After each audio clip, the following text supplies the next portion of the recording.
No issue. Chennai మాకు port ఉంది, మాకు సోర్స్ ఆఫ్ ఇన్కమ్ ఉందని చెప్తున్నారు. కానీ మాకిక్కడ జగనన్న దయ వల్ల ఎటువంటి క్యాపిటల్ లేదని నేను చాలా గర్వంగా వాళ్ళకి చెప్పాను.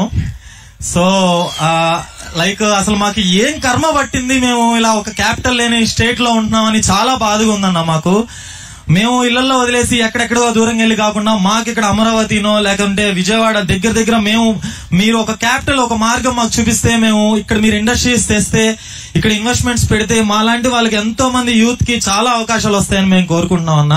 మేము ఖచ్చితంగా ఒంగోలు తరపు నుంచి మా యూత్ అంతా మీకు సపోర్ట్ ఇస్తాం. మీరు ఈ క్యాపిటల్ విషయంలో ఎలా మాకు సపోర్ట్ చేయాలనుకుంటున్నారు అనేది మా అందరికి కొంచెం ధైర్యం ఇవ్వాల్సిందిగా అడుగుతున్నాం అన్న. ఒకే ఒక నెల ఆగిపోయిన అమరావతి పనులని తిరిగి మేము ప్రారంభిస్తాం. అంతేకాదు, మీలాంటి యువకులు, ఒంగోలు ప్రజలు, ఒంగోలులో ఉన్న యువకులు పక్క జిల్లాలకు వెళ్లాల్సిన అవసరంలా నేను హామీ ఇచ్చా కదా, ఒంగోలుకి ఫార్మా పరిశ్రమలు తీసుకొచ్చే బాధ్యత నేను తీసుకుంటా. మీకు ఇక్కడనే ఉద్యోగాలు కల్పించే బాధ్యత నాది. ఐటీ క్యాపిటల్ గా వచ్చేగా మన విశాఖపట్నం ఉంది, అది ఐటీ క్యాపిటల్ గా ఉంటుంది. ఇంకా రాజధాని అమరావతి. ఒకే రాష్ట్రం, ఒకే రాజధాని. జై Amaravati. Thank you. Right, next question left side నుంచి తీసుకుందాం. ఇలా 1 by 1 తీసుకునే ప్రయత్నం చేద్దాం. ఎవరు అడుగుతారు నెక్స్ట్ క్వశ్చన్? ఎక్కడుంది మైక్? ఎక్కడుందమ్మా? ఎస్, మైక్ ఇస్తారా ఒకసారి మన వాలంటీర్స్? చెల్లమ్మా మైక్ ఏదమ్మా? చెల్లి చెప్పమ్మా. చెల్లి చెప్పిందా? మీరు చెప్పండి. తీసుకోండి, చెప్పండి ప్లీజ్. లేడీస్ ఫస్ట్ తమ్ముడు, లేడీస్ ఫస్ట్ రా. మీరు 20 లక్షల జాబులు తెస్తామంటున్నారు కదా, ఇప్పుడు ఈ రాష్ట్రంలో ఉన్న పరిస్థితిలో అది సాధ్యమేనా? అంత కాన్ఫిడెంట్ గా మీరు ఎలా చెప్పగలుగుతున్నారు? దీనికి మీ ప్లాన్ ఏంటి? లేకపోతే ఇది జస్ట్ ఎలక్షన్ గిమ్మికానా? చాలా స్ట్రాంగ్ ప్రశ్న తల్లి. ఖచ్చితంగా స్ట్రాంగ్. చెల్లమ్మ, మనకు ఒక బ్రాండ్ ఉంది. ఆ బ్రాండ్ పేరు చంద్రబాబు నాయుడు గారు.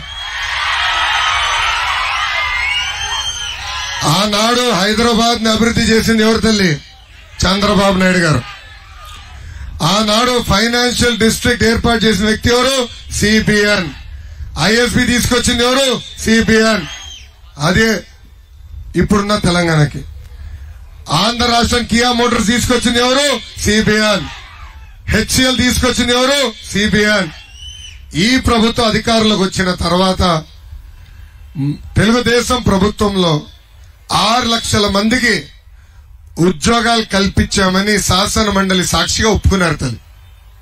6 లక్షల మందికి మనం ఉద్యోగాలు కల్పించామని వాళ్ళు ఒప్పుకున్నారు. సో చంద్రబాబు నాయుడు గారు అంటే ఒక బ్రాండ్. ఆనాడే ఆయన ఇత్తనాలు వేశారు.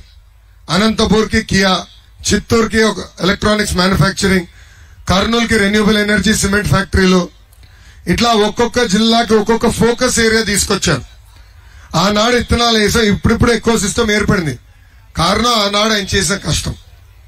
ఇప్పుడు కంపెనీస్ అందరూ వెయిటింగ్ ఎప్పుడు ఈ బ్యాండేజ్ బబులు పోతాడని. వాళ్ళందరూ నాకు చెప్పారు, బ్యాండేజ్ బబుల్ని ఇంటికి పంపించండి, మొదటి 100 రోజుల్లో ఆంధ్ర రాష్ట్రంలో మేము పెట్టుబడులు పెడతామని. దీంట్లో ఐటీ కంపెనీలు ఉన్నాయి, ఎలక్ట్రానిక్స్ మ్యానుఫ్యాక్చరింగ్ పరిశ్రమలు ఉన్నాయి. సో చంద్రబాబు నాయుడు గారు బ్రాండ్ విలువ నాకు తెలుసు తల్లి. 100% 20 లక్షల ఉద్యోగాలు 5 సంవత్సరాల్లో నిరుద్యోగ యువకులకి కల్పించే బాధ్యత మేము తీసుకుంటాం. థ్యాంక్ యూ చెల్లి. రైట్, థ్యాంక్ యూ లోకేష్ గారు. ఒక్కసారి మీరు కూర్చున్నట్లయితే నా వైపు నుంచి ఇంకొక ప్రశ్న ఉంది.